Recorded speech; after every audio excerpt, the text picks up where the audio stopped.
السلام علیکم اللہ اس بات کی رہنمائی کریں کہ امت مسلمہ میں غیر مقلد کون ہے؟ غیر مقلد کوئی ہے ہی نہیں میرے بھائی۔ یہ اصل میں مقلدین کی طرف سے اہل حدیث کو بدنام کرنے کے لیے ایک ورڈ یوز کیا گیا ہے۔ یہ ایک ورڈ ہے غیر مقلد، ورنہ یہ کوئی سرے سے کوئی چیز ہے ہی نہیں۔ مقلد کہتے ہیں تقلید کرنے والے کو۔ تو ان مقلدوں نے اہل حدیث کو بدنام کرنے کے لیے بہت سارے ورڈ یوز کیے ہیں۔ ان میں وہابی بھی ہے، ان میں ملکہ وکٹوریہ کی پیداوار بھی ہے، لمبی باتیں ہیں، انہی میں ایک غیر مقلد بھی ہے، جبکہ سرے سے یہ کوئی جملہ ہی نہیں بنتا۔ مثال کے طور پر اب میں جب آپ سے بات کر رہا ہوں، سوال کا جواب آپ کا ریکارڈ کر رہا ہوں نا، اب دن ہے۔ اب دن کے مقابلے میں کیا ہوتا ہے ذرا آپ بتائیے؟ میں جہاں بیٹھا ہوں یہاں 2 عدد انرجی سیور بھی جل رہے ہیں، ٹھیک ہے، دن کا وقت ہے نا، اور روشنی بھی ہے۔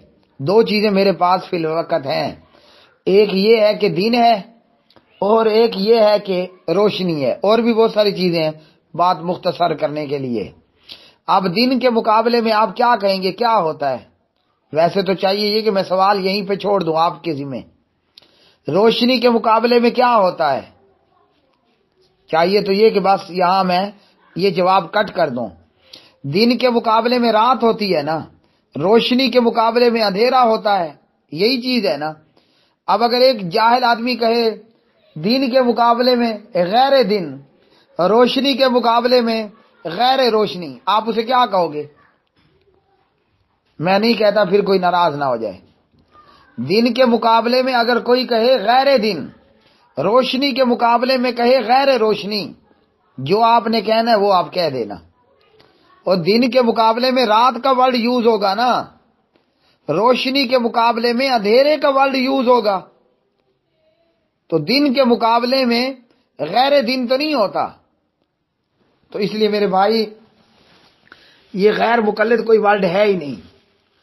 اہل حدیث کو ان مقلدوں نے غیر مقلد کہا ہے، اور غیر مقلد کے حوالے سے پھر یہ لوگوں کو کیا کہتے ہیں؟ یہ جناب اماموں کو نہیں مانتے، ائمہ کرام کو نہیں مانتے۔ تو میرے بھائی ہم ائمہ کرام کو مانتے ہیں، اپنا راہبر، رہنما، مرشد، پیشوا، مقتدا مانتے ہیں حضرات ائمہ اربعہ کو رحمہم اللہ تعالی۔ اور ائمہ صرف اربعہ ہی نہیں ہیں، ائمہ تو سینکڑوں اور ہزاروں میں ہیں۔ آگے لکھتے ہیں کہ اگر آپ کا جواب اہل حدیث ہے تو وہ بھی تو امام مالک کی تقلید کرتے ہیں۔ انا للہ و انا الیہ راجعون۔ یہ پھر ایک لطیفہ ہے، جب ہم غیر مقلد ہیں تو امام مالک کے مقلد کہاں سے ہوئے؟ آپ نے امام مالک لکھا، لوگ ہمیں امام بخاری کا مقلد بھی کہہ دیتے ہیں۔ تو جب ہم غیر مقلد ہیں، ہم امام بخاری یا امام مالک کے مقلد کیوں ہوئے؟ کیوں تقلید کریں گے؟ ان لوگوں کی اس جاہلانہ اصطلاح کے اندر غیر مقلد وہ ہے جو تقلید نہ کرتا ہو، اماموں کو نہ مانتا ہو۔ تو امام مالک کی تقلید کہاں سے آ گئی؟ کیا امام مالک جنات سے تھے؟ امام بخاری کی تقلید ہم کیوں کریں گے؟ کیا وہ انسانوں کی بجائے جنات سے تھے؟ یا امام مالک اور امام بخاری رحمۃ اللہ علیہ تعالی علیہ فرشتوں میں سے تھے؟ بھئی جب ہمیں غیر مقلد کہا اور تمہارے نزدیک وہ کہ جو تقلید نہ کرے، اور مقلدوں کے نزدیک وہ جو اماموں کو نہ مانے، تو پھر امام مالک یا امام بخاری کی تقلید کہاں سے گھس آئی؟ اصل بات یہ ہے ان غریبوں کو سمجھ نہیں آتی کہ ہمیں کہیں تو کیا کہیں۔ غیر مقلد کہنے کو کہہ دیتے ہیں، پھر بدنام کرنے کے لیے کہتے ہیں امام مالک کے مقلد ہیں، امام احمد کے مقلد ہیں، امام بخاری کے مقلد ہیں۔ او اللہ دے بندے ہو، جب اب آپ نے ہمیں غیر مقلد کہا تو پھر ہم تقلید نہ کرنے والے ہوئے۔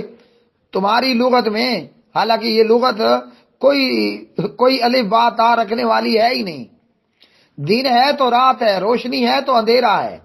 یہ کوئی نہیں کہے گا کہ دن کے مقابلے میں غیر دن، روشنی کے مقابلے میں غیر روشنی۔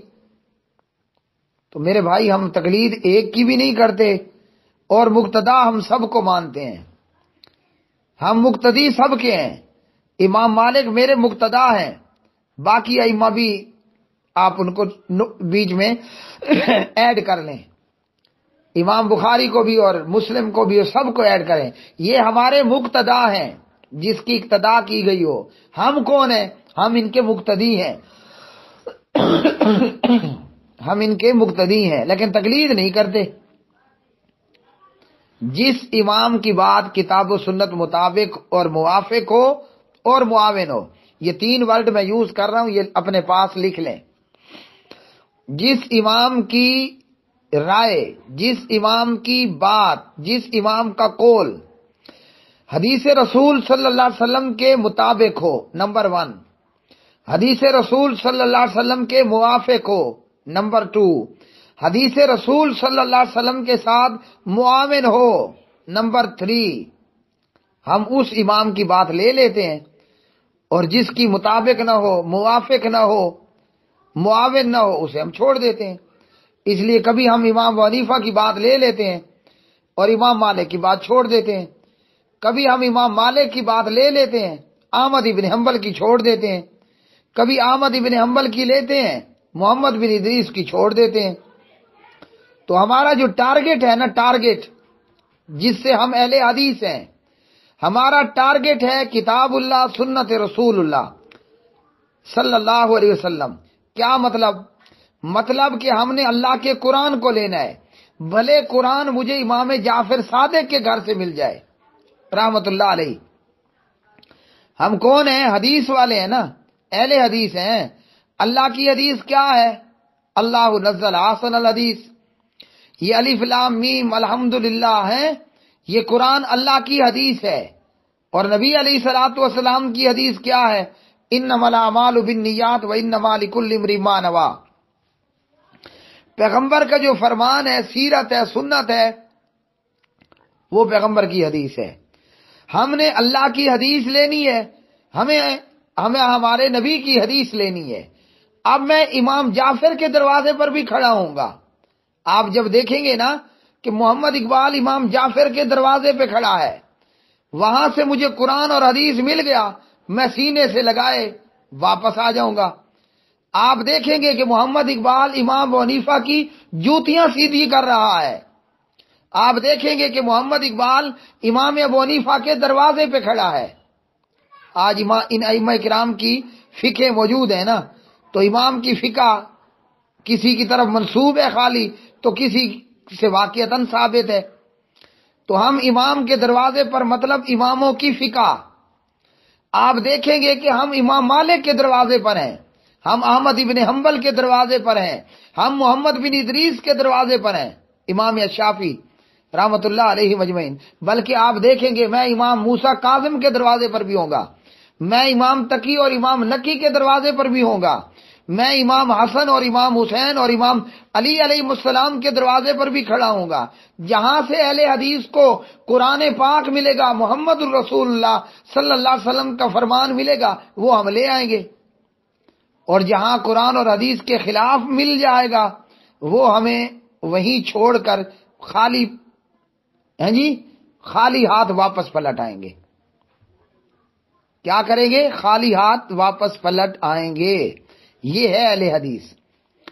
اور ستم ظریفی کہیں، بد نصیبی بولیے، محرومی کہیے، چور مچائے شور کہیے، وہ کیا ہے؟ ائمہ کرام کو مانتا ہی اہل حدیث ہے. لیکن آج اہل حدیث کو غیر مقلد کہہ کر ظالموں نے بدنام کرنے کی کوشش کی، لیکن ہوگا کچھ نہیں. یہ ایسا ہی ہے کہ جناب کوئی اپنی چراغوں سے کتاب و سنت کی شمع کو بجھانے کی کوشش کرے، لیکن اللہ نے فرما دیا یہ اپنی پھونکوں سے قرآن و سنت کی، اسلام کی شمع نہیں بجھا سکتے. تو ہمیں مقلد 100 بدنام کر لیں کہ یہ اماموں کو نہیں مانتے، یہ اماموں کے گستاخ، بزرگوں کے گستاخ، کیونکہ یہ تقلید نہیں کرتے. سچ یہ ہے کہ امام کو مانتا ہی اہل حدیث ہے. اور میں آپ کو بتا دوں، کل قیامت کے دن ہوگا، ہمارے ساتھ اللہ کی توحید ہوگی، پیغمبر کی رسالت اور نبوت ہوگی، اور امام کی امامت ہوگی. اللہ بھی ہم سے راضی، رسول بھی راضی، اور امام بھی راضی انشاءاللہ تعالی. تو امید ہے کہ اب وضاحت کافی ہوگی.